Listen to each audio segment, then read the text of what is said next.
Selamat malam, puji Tuhan, salam semuanya.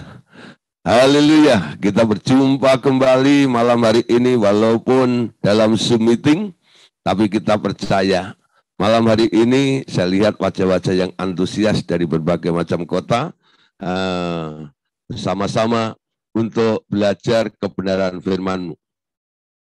Tema firman Tuhan malam hari ini adalah tentang manusia baru, ya. Tentang manusia baru. Nah, Bapak Ibu Saudara, bicara tentang manusia baru, ya. Kita tahu, kalau kita bicara tentang hal-hal yang disebut baru, ya, baru itu artinya apa? Baru itu sebenarnya move on dari yang lama, ya. Nah, itu namanya baru. Tapi kalau sesuatu yang Anda permak, ya, ditambal-tambal atau didandanin lagi, ya itu namanya bukan baru. Itu barang lama yang masih difungsikan, kalau ada kekurangan-kekurangannya, lalu Anda tambal seperti itu, ya. Baru itu artinya benar-benar grace, bukan stok lama yang dimunculkan kembali, ya. Nah, Bapak Saudara, Salomo sebagai orang yang berhikmat di bawah kolong langit, dia menyatakan begini, ya.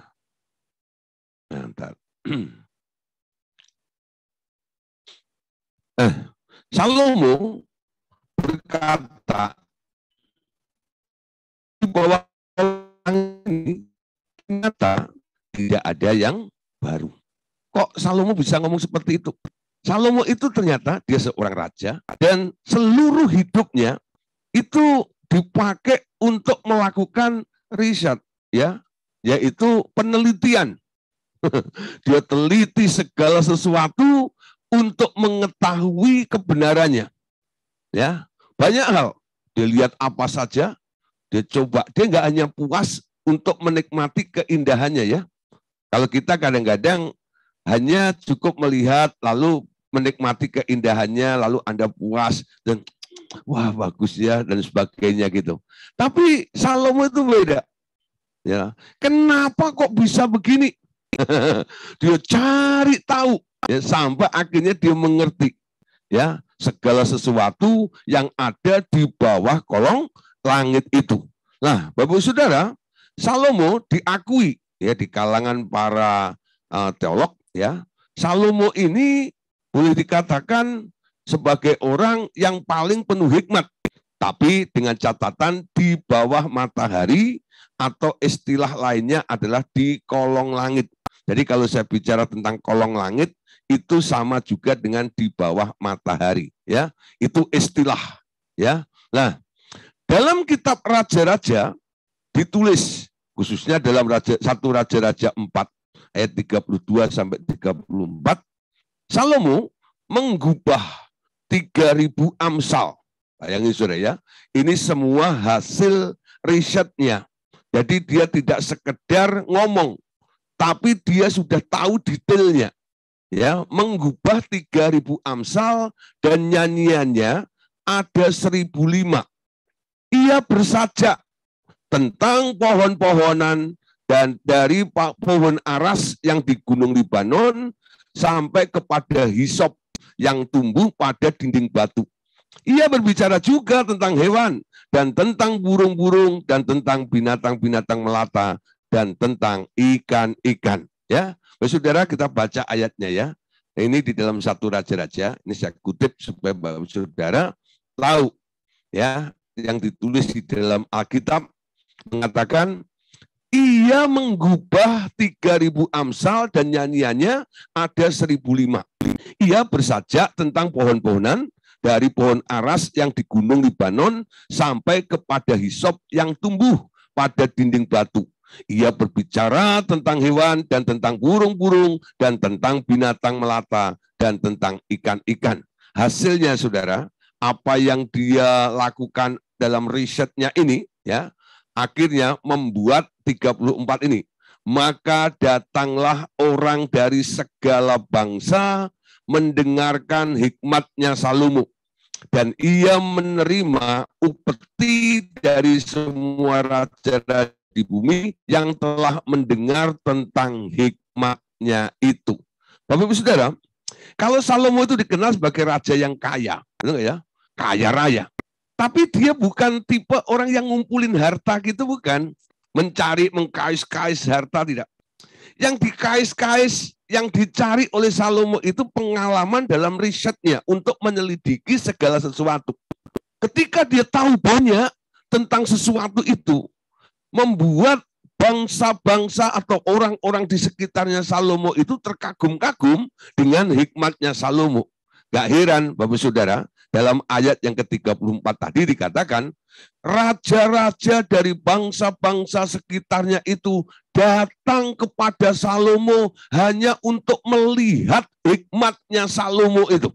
Ya, nah, gara-gara raja-raja itu yang datang semuanya, raja-raja itu tidak datang dengan tangan hampa. Ya, dia selalu membawa oleh-oleh, membawa sesuatu untuk Salomo. Dan itu terus mungkin sehari itu ada 2 atau 3 raja yang datang dengan membawa upeti yang begitu banyak. Itu yang membuat Salomo akhirnya menjadi kaya raya. Ya, kekayaan bangsa-bangsa, rajanya datang membawa oleh-oleh untuk Salomo. Ya, Bapak Saudara. Jadi Salomo itu diakui di kalangan orang-orang di bawah langit atau di bawah matahari. Ya, Salomo itu terkenal dengan hikmatnya. Ya, lah orang yang paling berhikmat ini ternyata ya dia berkata bahwa tidak ada sesuatu yang baru di bawah kolong langit ini. Nah, untuk mengetahui apa yang dikatakan oleh Salomo ini kita bisa melihat satu ayat lagi ya. Nah, saudara perhatikan. Oke. Di dalam kitab Pengkhotbah, Salomo menyimpulkan kenyataan yang ada di bawah matahari. Nah, Pengkhotbah 1 ayat yang ke-9. Baca sama-sama ya. Apa yang pernah ada akan ada lagi, dan apa yang pernah dibuat akan dibuat lagi. Tak ada sesuatu yang baru di bawah matahari. Pengkhotbah 1 ayat 9. Ya. Jadi apa yang pernah ada akan ada lagi. Dan apa yang pernah dibuat akan dibuat lagi. Nah, saudara, untuk mengerti kalimat atau pendapat daripada Salomo ini, ya, saya kasih contoh ya, bajunya perempuan dulu ya. Bajunya perempuan itu kan modis ya. Jadi selalu mengikuti zaman dan modelnya selalu berganti-ganti. Kalau baju laki-laki enggak ya, paling cuma corak dari warnanya atau ya motifnya saja. Tapi kalau baju perempuan itu ya corak apa namanya, modelnya itu macam-macam. Ya, nanti tergantung iklim atau situasinya. Baju pesta beda gitu ya, baju musim dingin beda, baju musim panas beda, betul nggak ya? Nah, kalau musim panas yang begitu panas luar biasa, lalu orang pakai baju semuanya ditutup yang tebal gitu kan lucu. Itu orang pasti nggak normal, nggak itu. Nah, kalau musim dingin sekali lalu orang pakai baju tipis ya, bahkan mungkin bajunya tinggal berapa benang aja begitu, itu juga lucu juga ya. Nah, saudara, mereka mengikuti iklim, mengikuti situasinya. Nah, saudara, mungkin satu kali ya, ada seseorang ya pergi ke mall ya, lihat-lihat baju bareng sama omanya atau maknya gitu. Lalu si remaja ini bilang, mak, gitu. Ini ada model yang baru. Maknya cuma tersenyum aja. Apa yang baru?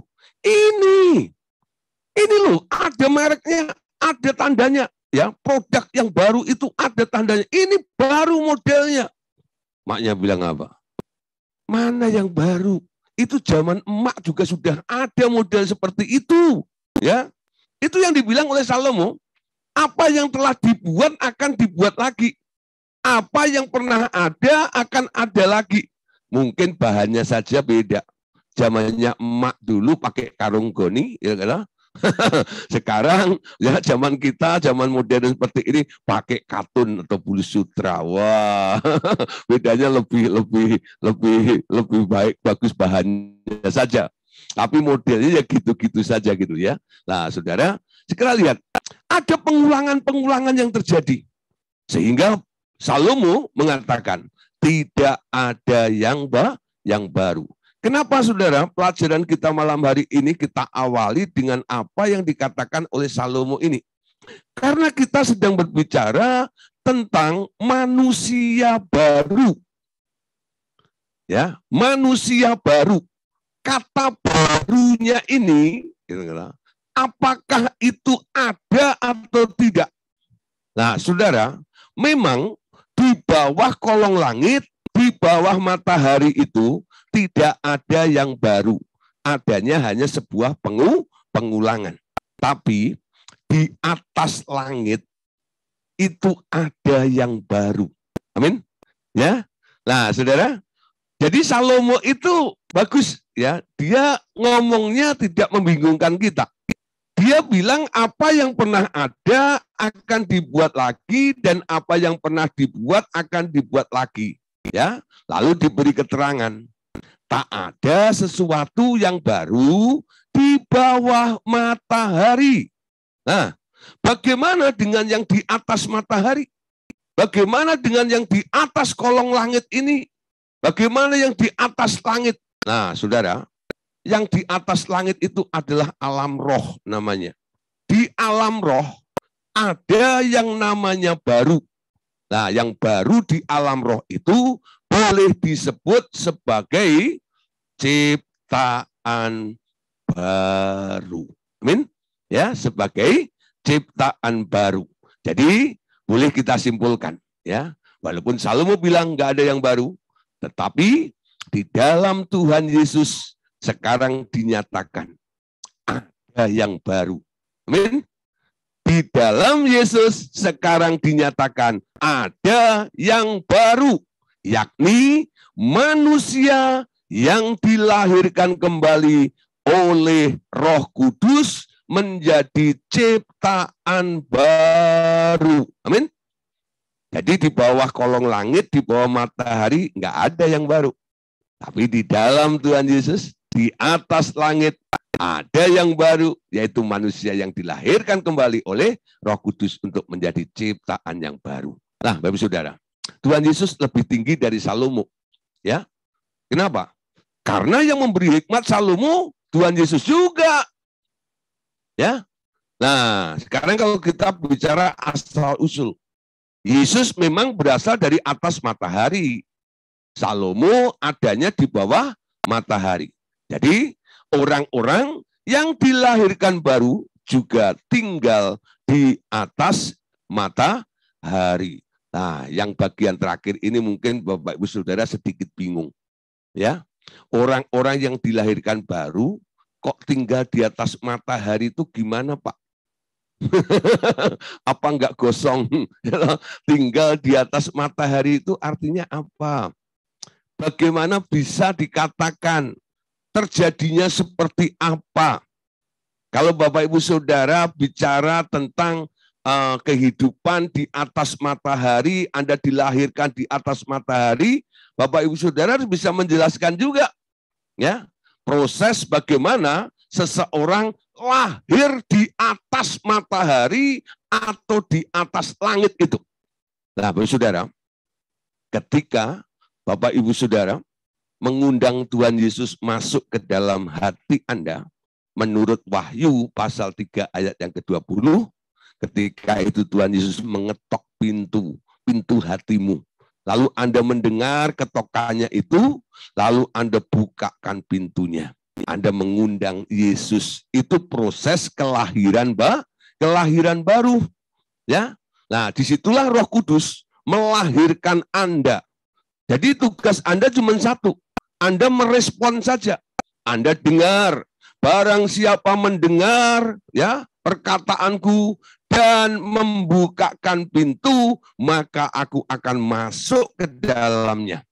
Ya, nah saudara, disinilah ketika Tuhan Yesus masuk ke dalam hati Anda karena Anda terima, Anda beri akses, Roh Kudus di situ melahirkan Anda menjadi manusia baru, ciptaan baru di dalam Yesus. Ketika proses itu terjadi, ya, sebenarnya ada sesuatu juga yang sedang terjadi juga. Apa itu? Kalau Anda membaca, ada beberapa ayat yang mengatakan bahwa Allah itu menekuk langit. Ya, Allah menekuk langit. Nanti coba cari, ya, dalam kitab Mazmur ada. Allah menekuk langit. Buat apa Allah tekuk langit itu buat apa? Buat apa Allah menekuk langit? Ketika engkau menekuk langit itu, kata Daud, kenapa Daud bisa berbicara tentang Allah menekuk langit? Apa artinya? Kenapa langit harus ditekuk? Nah, ketika langit itu ditekuk, ya, Anda yang mengundang Yesus masuk ke dalam hati Anda. Ketika Anda dilahirkan baru oleh Roh Kudus, jatuhnya Anda tidak di bawah langit, tapi di atas langit itu loh. Amin. Bisa jelaskan ya? Kalau ada orang tanya, kok bisa kita lahir di atas langit itu bagaimana? Ya, kapan saya naik? Ya, kapan emak saya naik? Kapan ibu saya naik ke sana? Ketika dia hamil mau lahir gitu ya. Paling banter ya di tempatnya bidan atau dukun beranak. Di situ ya. Nah, gitu. Apakah Anda di atas langit? Secara fisik enggak, itu enggak ya. Tapi ketika Anda mengundang Tuhan Yesus, Roh Kudus melahirkan baru Anda, Allah menekuk langit supaya orang yang menerima Yesus mengalami kelahiran baru ini sekarang boleh lahir baru di atas langit. Amin. Jadi ketika Anda dilahirkan baru Roh Kudus, Anda ini sudah bukan lagi orang di bawah langit, tapi Anda ada di atas langit. Kalau Anda lahir di bawah langit, nggak ada yang baru. Salomo berkata, nggak ada yang baru. Tapi di atas langit ada kemungkinan, ya, bisa terjadi ada yang namanya kelahiran baru yang menghasilkan ciptaan baru dan manusia yang baru. Amin. Nah, Bapak Saudara, itu jawabannya saja supaya Bapak Saudara sedikit ya mengerti bagaimana proses Anda lahir di atas langit. Amin. Nah, sekarang pertanyaan berikutnya. Kalau kita disebut manusia baru, apanya yang baru? Ya, apanya yang baru? Apanya yang baru? Nah, ketika Anda lahir baru, wajah Anda ya gitu-gitu aja, betul nggak ya? Sama aja. Yang culun ya tetap culun, yang keren ya tetap keren, betul nggak ya? Nah, sepertinya nggak ada perubahan. Tapi apanya yang baru ketika Anda menjadi ciptaan baru di dalam Tuhan itu? Nah, saudara, semua orang di bawah matahari adalah serupa. Mereka hidup untuk dirinya sendiri, alias egoistis. Ya, ini semua umumnya seperti itu. Semua orang yang di bawah matahari ini adalah makhluk egoistis. Tapi karena Yesus telah mati bagi semua orang, menanggung hukuman dan kutuk kita, yang mengerti hal ini dapat memulai cara hidup yang baru, yakni hidup yang tidak lagi bagi diri sendiri, tetapi bagi Dia yang telah menebus Anda tadi. Ya, karena Dia, kita tak perlu memelihara hidup dan kepentingan diri sendiri lagi. Amin. Nah, saudara, jadi ketika Anda ditebus oleh Tuhan Yesus, Anda dipelihara oleh Tuhan. Ketika Anda merasakan pemeliharaannya terjadi dalam kehidupan Anda, Anda akan kehilangan sifat egoistis Anda itu. Kenapa? Sekarang Anda tidak berpikir lagi untuk kebutuhan hidup Anda. Kebutuhan hidup Anda sekarang dijamin oleh Tuhan. Amin. Lah saudara, orang beriman itu adalah orang yang dipelihara oleh Tuhan. Ya, di sini bukan pengertiannya lalu Anda semuanya berhenti bekerja gitu, enggak. Ya, cara Tuhan memelihara Anda itu macam-macam. Ya, tapi jangan sampai Anda berpikir ya karena Anda bekerja Anda bisa hidup. Anda hidup karena dipelihara oleh Tuhan. Amin. Camkan baik-baik. Dulu mindset saya keliru. Sampai saya sudah jadi hamba Tuhan pun, saya masih punya pikiran seperti itu. Kalau saya nggak buka pelayanan, kalau saya nggak khotbah, kalau saya tidak ada job dalam pelayanan, saya dapat duit dari mana? Jadi pelayanan saya jadikan sumber income di dalam kehidupan saya. Ketika saya gabung dengan RTM tahun 94, saya ingat Pak Andreas itu ngomong sama saya begini, Gideon, kita ini hamba Allah. Hamba Allah itu sepatutnya menyerahkan hidupnya kepada Allah. Mengerti tentang Allah. Gak nuntut terus supaya Allah mengerti tentang kita. Karena kita hambanya. Ya, lah Pak, tapi tentang kebutuhan kita bagaimana? Saya tanya begitu, saudara. Ya, nah itu manusiawi. Saya tanya begitu. Pak Andreas cuma senyum. Nah, kamu kurang baca Alkitab. Oh sudah Pak, saya sudah baca Alkitab lulus ya sampai tuntas. Waktu itu 3 kali udah pernah habis Alkitab itu. Ya tahun 94. Ya, sudah baca. Loh, sudah baca Alkitab kok kelewatan katanya. Lewatannya gimana, Pak? Nah, Tuhan bilang apa? Tentang pemeliharaan. Hidup kita ini dipelihara oleh Tuhan. Ya, camkan baik-baik. Itu menjadi prinsip di dalam pikiranmu. Ya.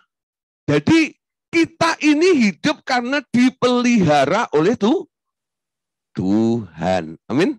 Dipelihara oleh Tuhan. Dia tebus kita, dia miliki kita. Kita tidak ditelantarkan begitu saja di dalam kerajaan surga. Dia bertanggung jawab atas kebutuhan kita. Amin. Dia akan memelihara kita. Tapi kenyataannya Pak, kenapa banyak orang Kristen ya mengalami kekurangan? Nah, kembali dia punya iman, tapi matanya lirik sana lirik sini. Ya, kalau dia berdoa, kadang-kadang imannya iman berbisik, ya loh, dekat sama orang kaya gitu. Oh Tuhan, gerakkanlah kiranya orang yang diberkati. Saya nggak tahu siapa, padahal orang sebelah ini disindir supaya dia kasih Anda.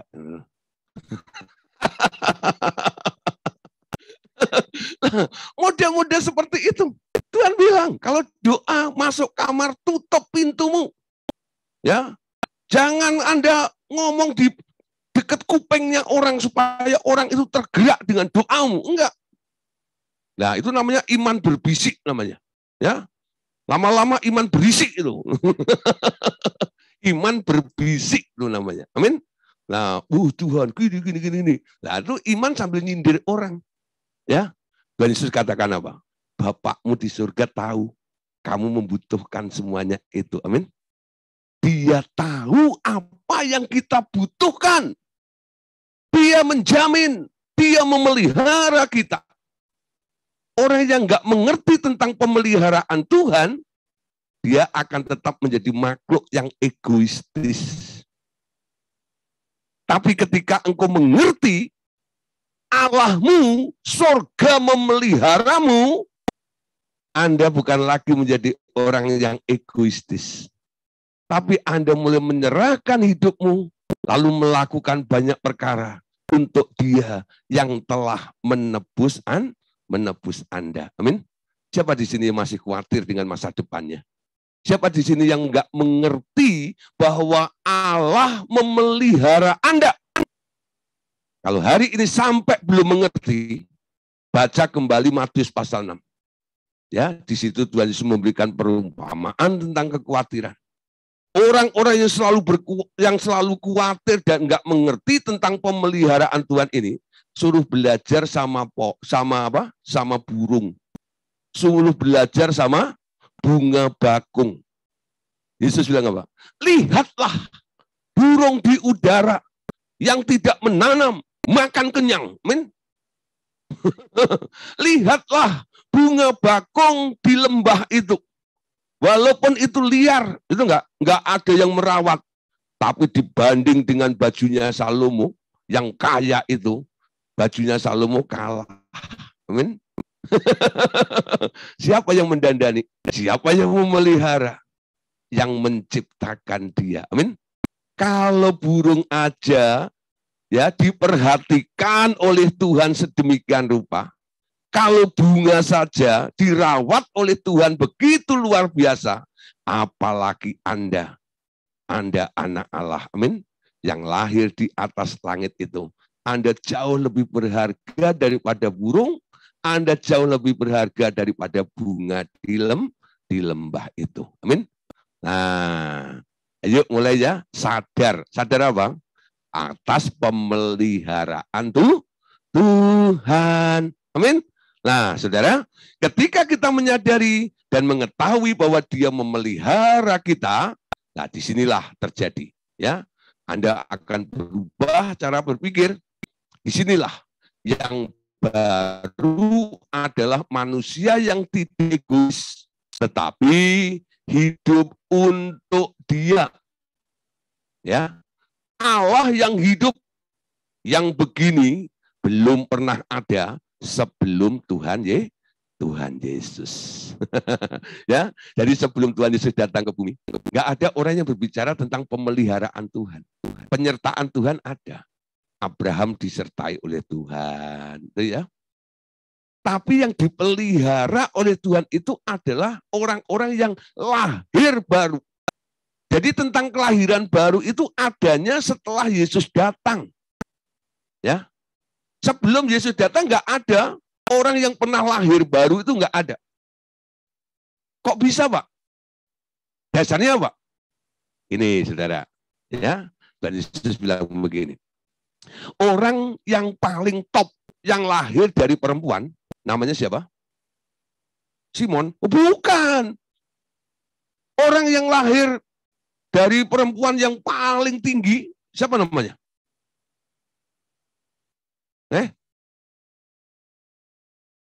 Eva Surati. Siapa?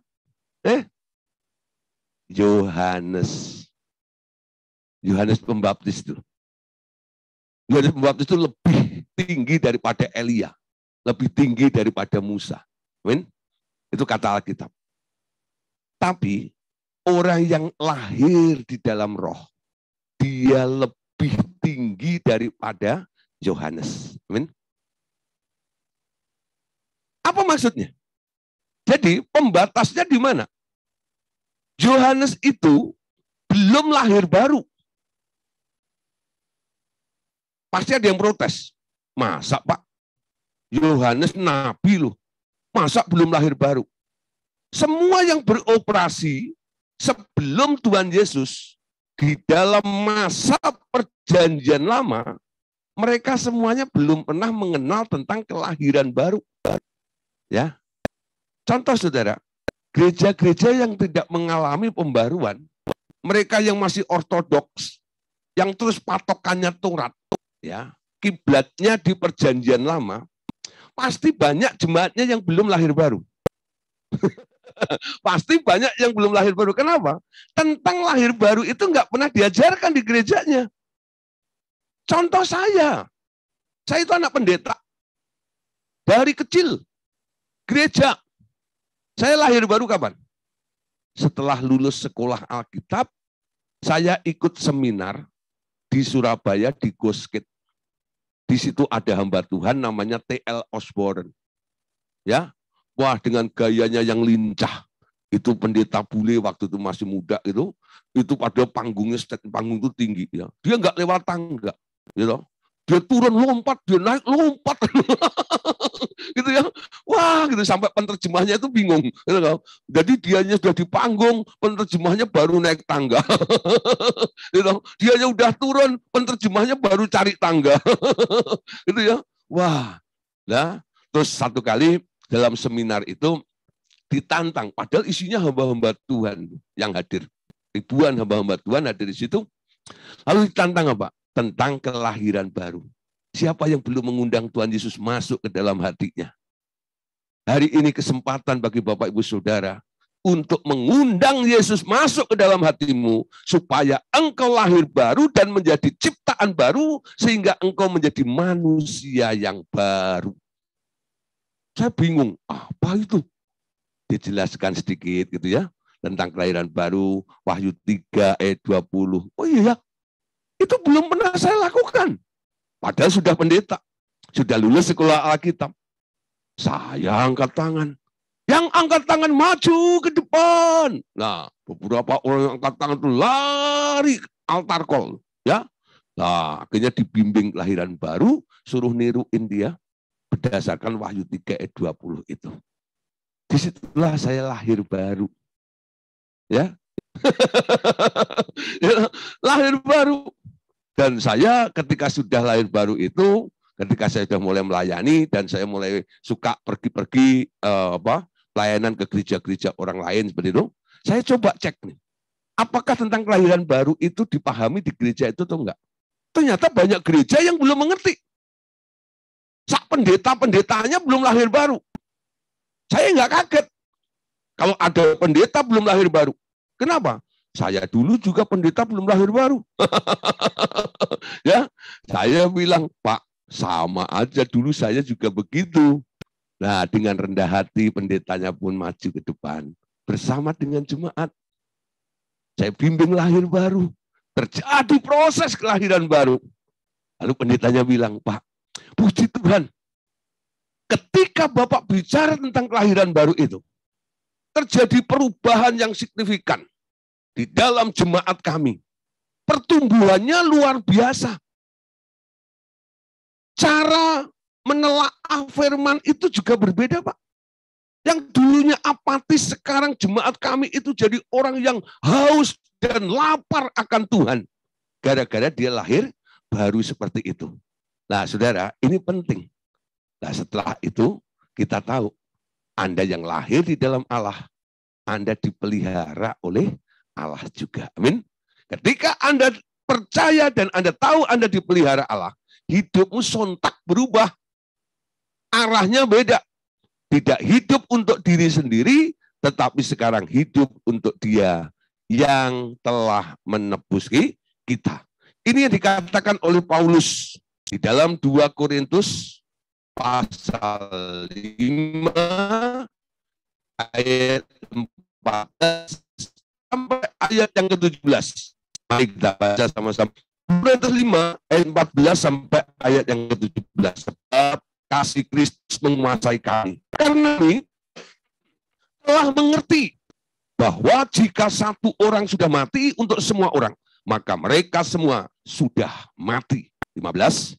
Kristus telah mati untuk semua orang, supaya mereka yang hidup tidak lagi hidup untuk dirinya sendiri, tetapi untuk Dia yang telah mati dan telah dibangkitkan untuk mereka. 16. Sebab itu kami tidak lagi menilai seorang pun juga menurut ukuran manusia. Jika kami pernah menilai Kristus menurut ukuran manusia, sekarang kami tidak lagi menilainya demikian. Jadi, siapa yang ada di dalam Kristus, ia adalah ciptaan baru. Yang lama sudah berlalu, sesungguhnya yang baru sudah datang. Amin. Bapak Ibu Saudara, untuk menangkap semuanya itu, Anda harus masuk ke dalam sebuah pengertian dulu. Paulus sendiri berkata, karena kami telah mengerti. Ya, mengerti tentang apa? Tentang bagaimana Tuhan Yesus menebus kita. Ada orang yang telah mati untuk kita. Maka semua orang yang telah ditebus oleh Tuhan, ya, dengan cara dia mati untuk kita semuanya, orang yang ditebus itu sebenarnya sudah mati juga, ya. Nah, di sini Paulus katakan Kristus telah mati untuk semua orang supaya mereka yang hidup tidak lagi hidup untuk dirinya sendiri, tapi untuk Dia yang telah mati bagi dia itu. Amin.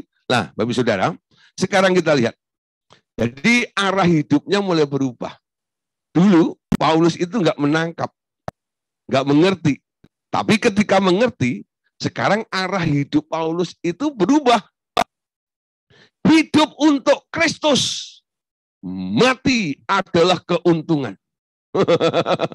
Ya, banyak orang kadang-kadang ikut-ikutan slogannya Paulus, tapi hanya buat keren-kerenan saja.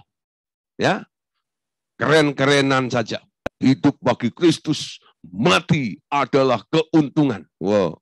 Kenapa Paulus bisa berkata seperti itu? Karena dia mengerti, ya, tentang apa yang Tuhan telah lakukan di dalam kehidupannya itu. Amin. Nah, Bapak Saudara, arah hidupnya sekarang untuk dia yang telah mati bagi dia itu.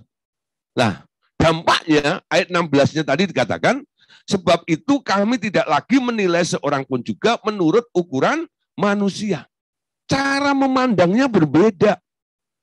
Ukurannya bukan manusia. Ukurannya adalah seperti Allah melihat, seperti Allah merasakan, seperti Allah mengalaminya. Amin. Jadi bukan perasaanmu.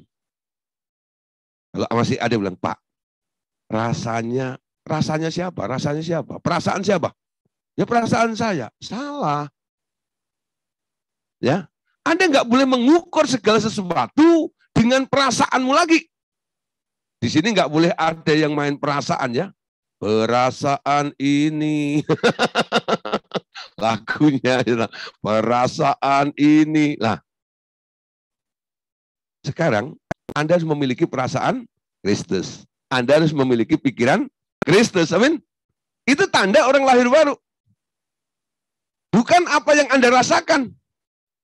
Ketika Anda diomongin orang, apa yang Anda rasakan? Kurang ajar itu orang. Betul nggak? Ya? Betul nggak? Ketika Anda dihina sama orang, apa yang Anda rasakan? Sungguh keterlaluan orang itu. Ya? Lalu Anda mulai, aduh, ya. Lalu Anda berpikir, betapa malang nasibku. Gitu kan? Ketika ditinggal ibu. Itu perasaan ya. Main perasaan sendiri. Nah, saudara, segala sesuatu boleh terjadi di dalam kehidupan Anda. Tapi cara Anda mengatasinya, menerima semua kenyataan dalam kehidupan kita ini, jangan pakai perasaanmu. Pakai perasaannya Kristus. Dan saya ajarin, ya, kalau Anda menghadapi segala sesuatu, tanya pada Tuhan Yesus, Tuhan, kalau engkau mengalami seperti apa yang sedang aku alami, apa yang engkau rasakan? Itu artinya Anda sedang menyelaraskan perasaanmu dengan perasaannya Kristus. Tapi kalau Anda komplain terus, Tuhan, lihat betapa kejamnya orang itu. Anda sedang menuang perasaanmu kepada Allah. Nah, orang-orang seperti ini nggak akan bisa cepat untuk memiliki perasaan Kristus di dalam dirinya. Amin. Nah, mulai belajar, ya, nggak menggunakan perasaan kita lagi. Perasaan manusia itu maunya diuntungkan, maunya disenangkan. Amin. Tapi Anda lihat, Tuhan Yesus diperlakukan seperti apa saja. Bapak di surga juga sama. Hatinya, kasihnya tak pernah berubah oleh keadaan sekitarnya. Amin. Nah, kalau Anda punya perasaan Kristus, nanti beda cara bereaksi Anda. Ya, jadi tadi dikatakan, ya, kami tidak lagi menilai seorang pun juga menurut ukuran manusia. Amin. Nah, kalau Anda melihat orang lain bagaimana? Sama juga. Jangan melihat orang lain dengan kacamata Anda. Ya, coba nih kalau Anda lihat ya, ada orang ya udah pendek, hitam, ya, hidungnya pesek, macam itu. Kira-kira apa yang Anda pikirkan? Itu manusia atau makhluk? Walaupun Anda nggak ngomong loh ya, pasti ada pikiran seperti itu ya. Nah, itu cara menilai bukan? Nah, Anda harusnya berpikir seperti Allah berpikir. Apa yang Allah pikirkan? Walaupun modelnya seperti itu, dia adalah ciptaanku. Amin. Dia adalah karya terbaikku. Loh, faktanya kan enggak. Tapi itu cara menilai seseorang. Ya, jangan terus lihat orang udah pesek loh, itu hidung atau tembok gitu. Ya, malah ada hina kayak seperti itu sampai orangnya itu malu, minder di depan Anda gitu ya. Nah, Tuhan Yesus ya, Allah selalu membangkitkan, mengencourage, nggak pernah menjatuhkan orang lain. Dia selalu mengangkat walaupun keadaannya buruk sekalipun, ya. Nah, kalau orangnya sendiri yang punya hidung pesek itu mungkin dia minder dengan Anda. Anda harus bisa mengatakan pada dia, walaupun pesek itu hidung. Tahu nggak? Nah gitu ya. Nah, tapi gini. Kamu harus bersyukur punya hidung pesek, tahu? Nah, kenapa harus bersyukur? Nah, orang yang hidungnya pesek itu ngirit. Nah, irit. Coba yang hidungnya pancung, lubangnya lebar. Itu boros tuh. Oh, sekali napas berapa? Nah, terus bersyukur lagi gini ya. Walaupun pesek, tapi kan masih menghadap ke bawah kan? Coba dikasih hidung mancung, lubangnya gede tapi satu ya. Lalu menghadapnya ke atas. Musim hujan gini kamu jalan, coba. Kembung perut kamu, kemasukan air. Coba ya. Harus bersyukur. Dengan Anda ngomong seperti itu sampai di rumah, dia bisa bersyukur. Terima kasih Tuhan, pesek enggak apa-apa. Ini contoh saja ya. Nanti Anda bikin contoh yang lebih rohani. Tentang menilai orang seperti itu.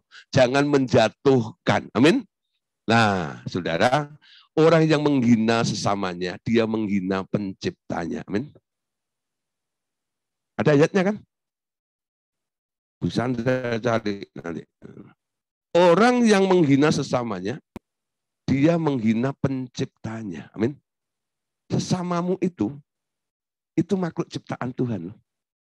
Kalau engkau hina, sebenarnya Anda sedang meremehkan yang menciptakan, kan?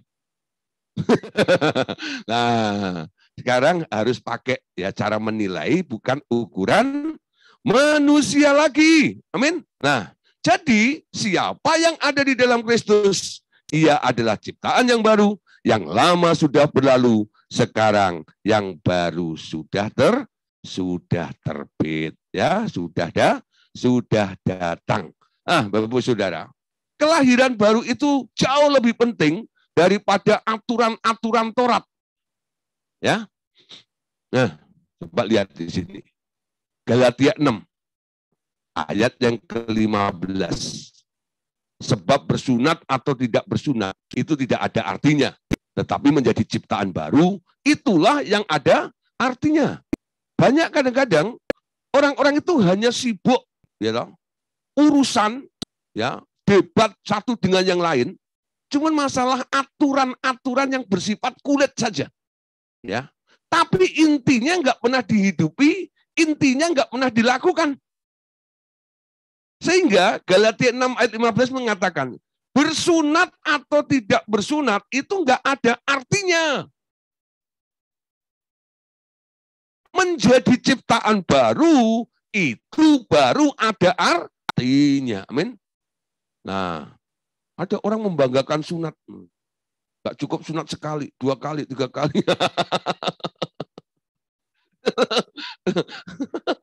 Nah, saudara, yang mengolok-olok yang nggak bersunat dan sebagainya. Paulus bilang apa? Sunat nggak penting.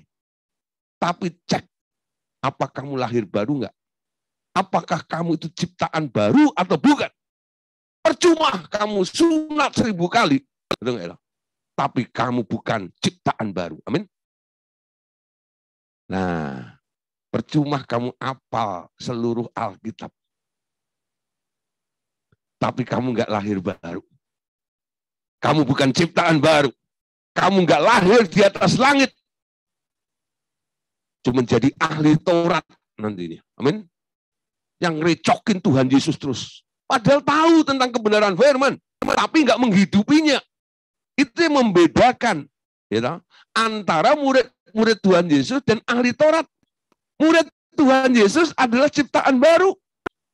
Ahli Taurat, dia hanya mengerti tentang kaidah-kaidah, tentang ayat-ayat, tentang firman, tentang sejarah-sejarah, ya, para nabi-nabi dan sebagainya. Dia bangga, ya, ada di garis keturunan, ya, yang dekat dengan Allah.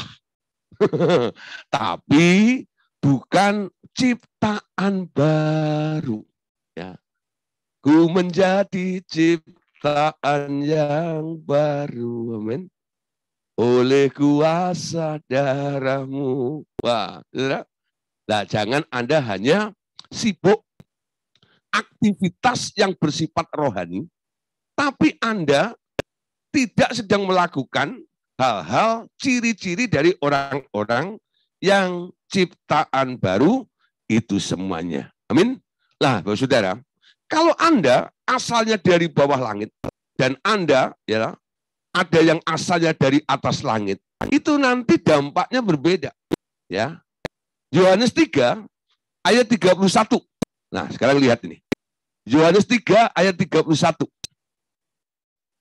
Mari baca sama-sama ya. Yohanes 3 ayat 31. Oke. Siapa yang datang dari atas adalah di atas semuanya.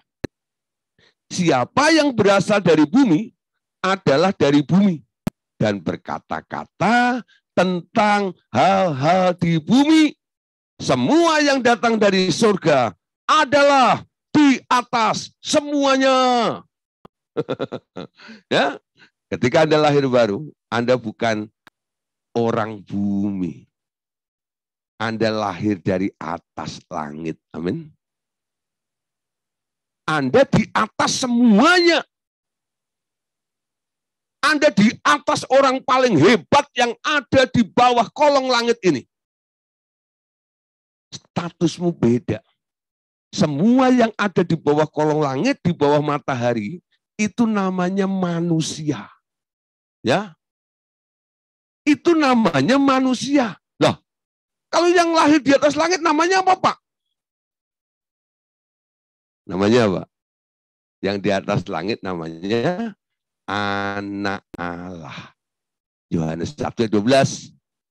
Ketika engkau menerima Tuhan Yesus, engkau diberi hak untuk menjadi anak Allah. Amin. Status baru diberikan. Anda bukan manusia lagi. Tapi Anda sekarang adalah anak Allah. Jangan terus bilang, ya aku kan masih manusia. Anda menempatkan diri sama dengan orang yang lahir di bawah kolong langit. Siapa di sini manusia? Hah? Bu Eva masih angkat tangan sampai 10 jari. Yakin banget jadi manusia. Siapa di sini manusia? Mungkin yang nggak buka air kamera, ya. Mungkin angkat tangan juga, cuman saya nggak tahu. Perasaan saya sih begitu. Seperti itu ya. Ada, ya. Nah, saya katakan malam hari ini terakhir kali, berhentilah jadi manusia. Ya, berhentilah jadi manusia. Coba ngomong sama saya bareng-bareng ya. Siapa bilang saya manusia? Tiruin saja, nggak usah dibuka ya, nanti rame. Ya. Siapa bilang saya manusia? Omong kosong. Aku adalah anak Allah. Karena aku lahir baru, menjadi ciptaan baru. Dan aku lahir di atas langit, bukan lahir di bawah kolong langit. Amin. Nanti ulang-ulang lagi ya. Ulang-ulang lagi. Kalau belum kerasa, gitu, dengan ngomong itu nggak ngefek, coba ngomong di depan cermin. Sambil lihatin yang ada di dalam cermin. Modelnya kayak apa. Sebelum Anda berubah jadi anak Allah sama setelah Anda sadar dan ngeh jadi anak Allah. Nanti ekspresi wajahnya pasti berbeda. Itu, nanti coba menghadap cermin masing-masing ya. Siapa bilang saya manusia? Omong kosong. Saya adalah anak Allah. Saya tidak lahir di bawah kolong langit, tapi saya lahir di atas langit. Dan saya dikatakan oleh Yohanes 3:31, yang datang dari atas adalah di atas segalanya. Amin. Nah, mulai belajar. Untung nggak menjadi ciptaan baru? Untung banget. Kalau Anda nggak jadi ciptaan baru, itu rugi besar. Amin. Walaupun Anda menjadi orang Kristen sudah puluhan tahun atau ribuan tahun, jadi orang Kristen. Tapi kalau Anda tak pernah lahir baru, ya itu nggak pernah berdampak. Hanya beragama saja. Ya. Tapi kekristenan itu mengubah asal-usul seseorang. Yang awalnya Anda lahir dari perempuan, ya, menjadi makhluk di bawah kolong langit. Ketika Anda lahir baru, dilahirkan baru oleh Roh Kudus, sekarang Anda adalah orang yang lahir di atas langit. Amin.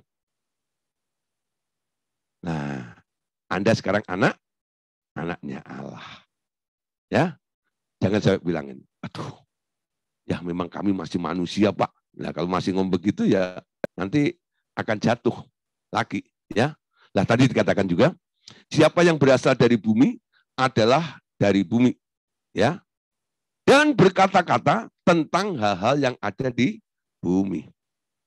Tapi kalau Anda tetap mengakui Anda adalah warga negara kerajaan surga, nanti perkataanmu adalah produk surga semuanya. Surga ceritakan kemuliaan Tuhan kita. Amin. Kalau dunia ceritakan apa? Penderitaan, kesengsaraan, masalah. Amin. Itu tanda-tanda manusia. Kebanggaannya kalau cerita tentang penderitaannya. Amin. Kalau menderita itu bangga banget itu. Walaupun nggak mau. Tahu nggak? Sambil mewek. Tahu nggak? Saya gini, tahu nggak? Bangga banget dengan penderitaan. Itu menunjukkan itu manusia yang ada di bawah kolong langit. Omongannya adalah produk bumi, produk dunia. Tapi produk atas itu beda. Yang dikatakan apa? Semua yang indah, semua yang manis, semua yang sedap didengar. Amin. Beda. Nanti Anda cek ya. Ketemu dengan orang yang sudah lahir baru, ciptaan baru, sama mereka yang masih Kristennya, Kristen duniawi, belum lahir baru, omongannya beda. Omongannya masalah melulu. Ya, pernah ketemu yang begitu? Gak ada. Gak ada duanya. Banyak banget. Betul nggak? Nah, yang ngomong tentang perkara-perkara di atas itu pernah ketemu? Pernah. Siapa? Murid RTM. Karena diajarin begini. Diajarin begini belum berubah. Keterlaluan banget. Betul nggak? Nah, saya mau berharap nih, nanti kalau Bu Eva telepon, omongannya sesuatu yang indah. Yang dikatakan adalah yang manis. Yang sedap didengar. Amin. Bukan, Pak. Pak. Pak. Pak. Ih, gitu loh. Itu manusia tulen. Berubah jadi anak Allah. Amin. Pernahkah Anda mendengar Yesus mengeluh? Yang kayak begitu gitu? Ketika dia sudah jalan jauh bersama dengan murid-muridnya, lalu dia bilang, "Duh, gue encok." ambil parcok, param kocok maksudnya gitu ya. Tolong, balurin kaki saya gitu. Ya, enggak pernah tuh Yesus mengeluh tuh ya. Yesus selalu bersukacita. Ya, melaporkan kepada Bapaknya apa yang dialami di bumi. Bapak, apa yang kau tugaskan sudah aku selesaikan. Sudah aku kerjakan. Wah, laporannya selalu begitu. Enggak bilang gini, kenapa engkau temukan aku dengan si Farisi itu? Dia menghina saya loh, Pak. Ya, jewer Pak telinganya, Pak. Gitu. Apakah Yesus lapor gitu sama Bapaknya? Ada ayatnya. Kalau ketemu ayatnya tak kasih 1 juta. Tuhan Yesus merengek-rengek sama Bapaknya. Ada nggak? Nggak ada. Yang ada apa? Yesus selalu mengucap syukur. Betul nggak itu? Dia dengan senang. Sehingga kehendak Bapak itu disebut makanan. Hauce. Betul nggak itu? Makanan yang enak. Itu kayak kue tiaw acap. Enak banget. Betul nggak itu? Nah, ya. Sandra pasti inget tuh kue tiaw acap nih ya. Waktu tinggal di Kopro sering ke sana. Saya lihat loh. Tapi nggak panggil-panggil saya, nggak apa-apa. Lah belum kenal. Aduh, gitu ya. Nah, saudara, kita bahasanya beda ya. Yang dari atas bahasanya beda. Selalu bersyukur. Tapi yang di bawah langit bahasanya selalu bersungut. Selalu ngomel. Amin. Nah, ciptaan baru tandanya nggak ngomel-ngomel. Selalu bersyukur. Nah, saudara, Yohanes pasal 3 ini bicara tentang apa sih? Topiknya apa? Perikopnya apa? Yesus bicara sama Nikodemus. Bicara tentang kelahiran kembali. Kalau kamu tidak dilahirkan baru oleh roh, kamu tidak bisa melihat kerajaan surga. Jangankan masuk, ngintip aja nggak bisa. Itu nggak? Oh. Lalu Yesus jelasin kepada Nikodemus yang notabene ahli Taurat itu. Siapa yang datang dari atas adalah di atas semuanya. Siapa yang berasal dari bumi adalah dari bumi. Dan berkata-kata tentang hal-hal di bumi. Siapa yang datang dari surga adalah di atas semuanya. Amin. Nah, Bapak Saudara, malam hari ini ya. Sekarang ya, satu lagi ya. Sekarang pertanyaan lagi. Yang mana yang baru? Nah, mungkin Bapak Ibu Saudara bingung. Sering orang bertanya-tanya nih. Yang mana di dalam kita yang disebut ciptaan baru? Yaitu manusia baru itu. Penjelasannya, sejak roh Tuhan Yesus memasuki roh Anda, terbentuk satu roh yang baru, hasil percampuran roh Anda dan roh Yesus. Dan di dalam kumpulan roh-roh di dalam jiwa kita, sekarang berbaur roh-roh baru, yakni segala buah roh kudus. Jadi, ya, sekarang terdapat 2 kelompok staf fasilitas jiwa kita. Kelompok pertama berasal dari pertumbuhan jiwa kita sejak dari perut ibu hingga saat terakhir. Kelompok ini terbentuk dari roh-roh keturunan dan dari lingkungan duniawi. Ya, kalau bapaknya baik, dia akan mewarisi hal yang baik. Tapi kalau bapaknya jahat, dia akan mewarisi hal yang jahat. Ya, walaupun ada sisi baiknya, kelompok ini disebut kedagingan. Ya, jadi kelompok yang pertama yang berasal dari perut ibu ini disebut keturunan ini masih di daerah daging. Nah, kita bicara kelompok 2 sekarang. Kelompok kedua adalah kelompok yang disebut baru, disebut ciptaan baru. Kedua kelompok itu berseteru satu dengan yang lain. Yang pertama, kelompok yang dihasilkan dari keturunan itu disebut kelompok yang egosentris. Ya. Yang kedua, disebut kristosentris. Di sini kelompok kedagingan harusnya digantung di kayu salib seluruhnya. Kelompok kedua yang berperan aktif selanjutnya, yang tinggal dari yang lama adalah pengalaman, hasil buah pengetahuan baik dan jahat itu. Nah, sejak itu, nanti kalau Anda berdoa di dalam bahasa roh, yang memuji Tuhan dalam roh, yang tertawa di dalam roh, yang menanti-nanti Tuhan, yang mendapat hikmat roh, yang sedang membaca firman, yang menghafal ayat-ayat firman Tuhan, beriman berdasarkan firman, mungkin pengakuan iman, yang menengking setan, menyembuhkan orang sakit dengan firman, ada yang bernubuat, tergerak oleh belas kasihan, atau melakukan hal-hal berdasarkan intuisi, mungkin bisa menangis ya untuk keselamatan orang-orang lain, ya karena intuisi Anda ada beban untuk orang-orang itu. Mungkin juga ya yang melakukan memberkati dalam nama Tuhan Yesus, dalam nama Tuhan, itu seharusnya ya dilakukan oleh si manusia baru, ya. Nah, tujuannya untuk dia. Yang menyuruh dia. Amin. Dari dia, oleh dia, kepada dia, bagi dialah kemuliaan sampai selama-lamanya. Tak pernah dihasilkan oleh keinginan diri kita sendiri. Amin. Ide gagasan kita untuk memberkati orang, untuk menolong orang itu. Nanti Anda kadang-kadang bisa kecewa dengan orang itu kan. Orang kok begitu? Gak tahu terima kasih. Ya, Anda bisa marah.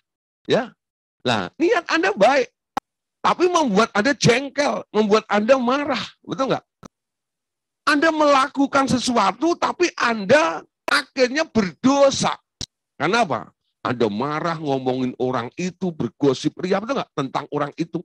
Karena orang itu responnya nggak memuaskan hatimu. Tapi kalau Tuhan yang suruh, setelah Anda melakukannya, Anda cuma bilang, Bapak, Tuhan Yesus, Roh Kudus yang menggerakkan Anda, apa yang kau perintahkan, sudah aku lakukan. Reaksi orang itu, respon orang itu EGP. Memang nggak usah Anda pikirin. Yang Anda lakukan hanya nurut apa yang diperintahkan oleh Roh Kudus melalui intuisi Anda. Termasuk dorongan untuk menyembah, memuji Tuhan dan sebagainya itu. Bukan karena Anda pengen memuji, bukan. Nanti dari dalam hati itu. Ada yang mendorong untuk Anda menyanyi. Ada yang mendorong untuk Anda tahu-tahu nangis. Loh, aku kok jadi tukang mewek begini. Kenapa ya? Lalu Roh Kudus bilang, tangisi jiwa-jiwa di Ukraina. Umpama gitu, umpama. Ya, banyak orang kan penderitaan orang di Ukraina seperti ini kan dijadikan tontonan saja. Tapi ini nggak ada, walaupun mulutnya bilang kasihan ya, kasihan. Tapi hatinya nggak ke sana. Ada yang duduk di kaki Tuhan, doa untuk jiwa-jiwa orang-orang yang sedang mengalami masalah di Ukraina, ada nggak? Jarang sekali. Itu enggak itu? Kenapa? Nah, kalau Anda nanti dipimpin oleh Roh, beda lagi, Saudara. Ya. Nah, Saudara, Lukas pasal 24 ayat 31 sampai ayat yang ke-32. Perhatikan di sini. Nah, ketika itu terbukalah mata mereka dan mereka pun mengenal dia, tetapi ia lenyap dari tengah-tengah mereka.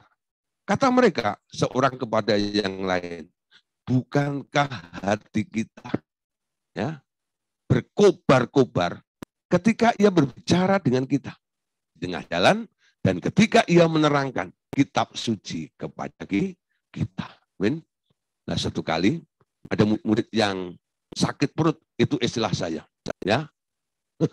Ketika gurunya ditangkap, gurunya mati, dikuburkan, ternyata ada beberapa murid yang sakit perut, muntaber, mundur tanpa berita, ya. Pulang kampung, bukan lebaran, bukan mudik, ya. Pulang kampung karena apa? Kecewa. Itu diungkapkan dalam cerita itu.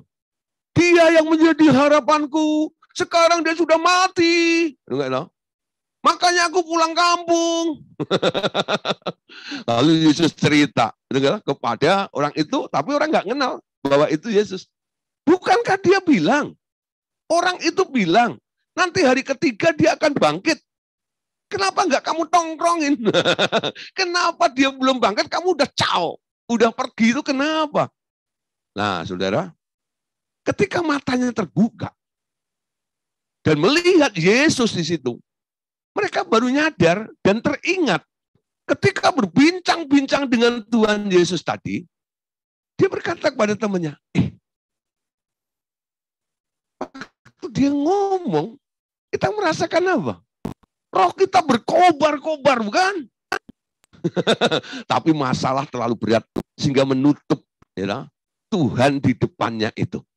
Nah, Bapak Saudara, itu orang-orang yang masih egosentris, arah hidupnya hanya untuk kesenangan diri sendiri, Tuhan hadir pun dia nggak ngerti. Buru-buru hidup untuk Tuhan, betul nggak ya? Tuhan ada saja nggak nangkep, nggak nangkep, nggak merasakan itu Tuhan, nggak melihat itu Tuhan. Bagaimana dia bisa hidup untuk Tuhan? Nah, sekarang Galatia pasal 6, pasal 5, ayat 22, ya. Ini ciri daripada orang yang lahir baru menjadi ciptaan baru. Di dalam dirinya, karena ada Roh Kudus yang masuk, sekarang ada buah roh yang terjadi di dalam diri orang itu. Mengubah karakteristik daripada orang yang menjadi ciptaan baru itu. Galatia 5, 22. Tetapi buah roh ialah kasih, sukacita, damai sejahtera, kesabaran, kemurahan, kebaikan, kesetiaan, kelemah lembutan, penguasaan diri. Tidak ada hukum yang menentang hal-hal itu. Nah, Bapak Saudara, saya tanya ya, buahnya ada berapa? Buahnya ada berapa? 9. Buahnya 1. Namanya buah roh. Ya. Nah, tapi rasanya 9. Ketika Roh Kudus masuk dalam hati Anda, ya, itu nanti akan menghasilkan 9 karakter itu. Ada kasih, sukacita, sampai penguasaan diri itu terjadi. Itu paket di dalam Roh Kudus ketika membaur dengan Anda. Jadi di dalam diri Anda itu sekarang ada potensi untuk apa? Berbuat kasih. Ada potensi untuk bersukacita. Ada potensi untuk hidup dalam damai sejahtera. Ada potensi dalam hal kesabaran. Ada potensi dalam kemurahan. Ada potensi dalam kebaikan. Ada potensi untuk kesetiaan. Ada potensi dalam hal kelemah lembutan. Ada potensi untuk Anda bisa menjadi orang yang selalu menguasai di diri Anda. Loh Pak, saya udah lahir baru, ciptaan baru. Tapi kenapa saya nggak bisa bersukacita, Pak? Nah, saudara, bukan berarti sukacita itu nggak ada di hatimu. Nggak ada di dalam dirimu. Ada. Cuman nggak mampu keluar. Kenapa? Ibaratnya sebuah botol, isinya mungkin ya di situ tuh Fanta gitu ya. Lah, tapi nggak keluar. Kenapa? Karena ada tutupnya, ada yang ganjel. Ketika tutupnya dibuka, Anda tuang, keluar nggak Fantanya? Keluar. Tapi ketika tertutup, walaupun ada Fanta di dalam botol itu, Fanta itu nggak bisa Anda nikmati. Nggak bisa keluar dari botol itu. Ya, kenapa Anda nggak bisa bersukacita? Apa penyumbatnya coba? Ya, nah kalau Anda mengalami seperti itu, setiap hari Senin ada acara restoration, revival restoration, tunggu ya? Nah nanti Bapak Ibu Saudara itu ada nih orang-orang yang suka buka tutup botol. Ya, dia tahu ini yang menutup sukacita Anda apa kira-kira. Ya, nah nanti Roh Kudus akan beritahu kepada para pelayan-pelayan ini untuk mengatakan, ini loh penyebab kamu nggak punya sukacita. Bebanmu terlalu berat mungkin. Ketika bebannya diangkat, sukacitanya mengalir. Amin. Mengalir bersamamu, sungai sukacita, laut sukacita, samudra sukacita, amin. Limpah-limpah dalam kehidupan kita. Kenapa orang nggak bisa mengasihi? Sumbatnya apa kira-kira? Ada kebencian, ya, ada kebencian. Kenapa orang nggak bisa sabar? Ada roh ceroboh dalam dirinya nih. Ya, kenapa orang nggak bisa murah hati? Nah itu gampang. Kalau orang nggak bisa murah hati itu sini, ya tak tumpang tangan, langsung tak tengking. Roh pelit bin pedit bin kikir, nyah keluar. Kikir pelit pedit ditengkeng itu orang murah hati. Itu nggak ya? Nah itu roh-roh lemah, roh-roh dunia yang mengganjal gitu, manifestasi daripada buah roh di dalam diri Anda itu. Amin. Kenapa orang nggak bisa setia? Nah, nanti ada. Kenapa orang nggak bisa berbuat baik?